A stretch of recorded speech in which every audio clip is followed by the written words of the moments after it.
Hello viewers, welcome to புஸ்லப் channel.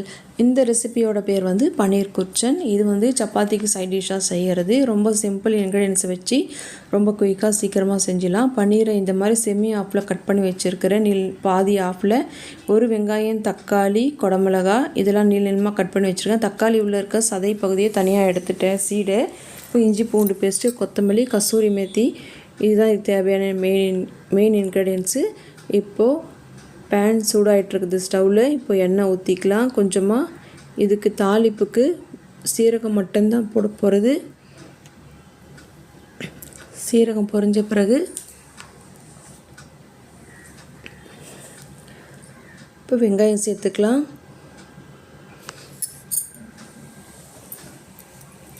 ஒரு வெங்காயம், பெரிய வெங்காயம் இது.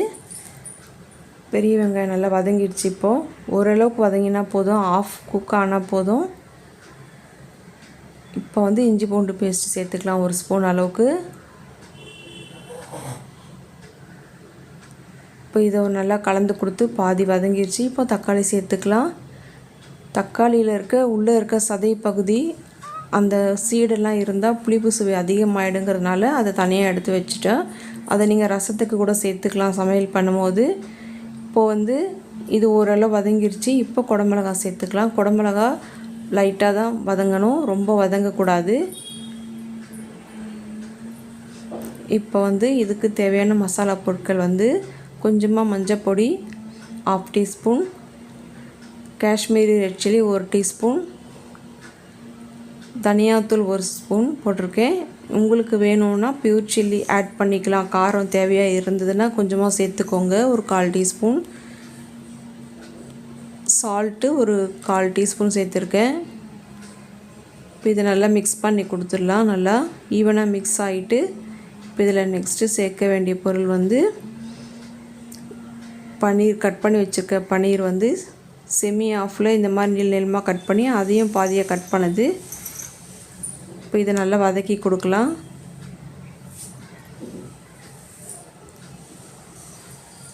ஓரளவு வதங்கிருச்சு. இப்போ கொஞ்சமாக கரம் மசாலா சேர்த்துக்கலாம், ஒரு 1/2 டீஸ்பூன். இதுக்கு வந்து சிம்பிளாக இன்க்ரீடியன்ஸ் தான், வீட்டில் இருக்க பொருளை வச்சு சட்டுன்னு செஞ்சிடலாம். இது கொஞ்சமாக தண்ணி ஊற்றி இது வதங்கிறதுக்கும் உப்பு அதெல்லாம் மிக்ஸ் ஆகிறதுக்காக நம்ம கொஞ்சமாக தண்ணி விட்டுருக்கோம்.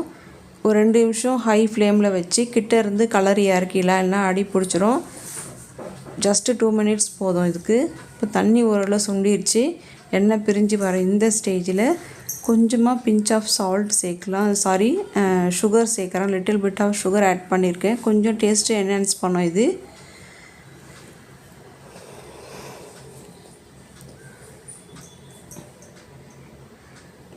ஒரு 2 நிமிஷம் கலரிட்டால் போதும், ரெடி ஆயிடுச்சு பாருங்கள். இப்போது கசூரி மேத்தி கொஞ்சம் நிறையவே போடலாம் ஃப்ளேவருக்கு. இதுதான் ஹைலைட்டு இந்த டிஷ்க்கு.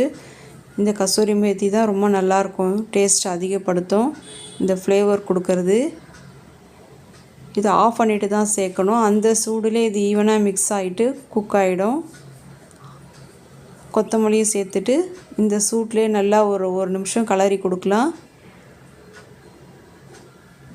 இப்போ கலந்துட்ட பிறகு இதை ஒரு பவுலில் ட்ரான்ஸ்ஃபர் பண்ணிக்கிறேன். ரெடி ஆகிடுச்சு பாருங்கள். ரொம்ப ஈஸியாக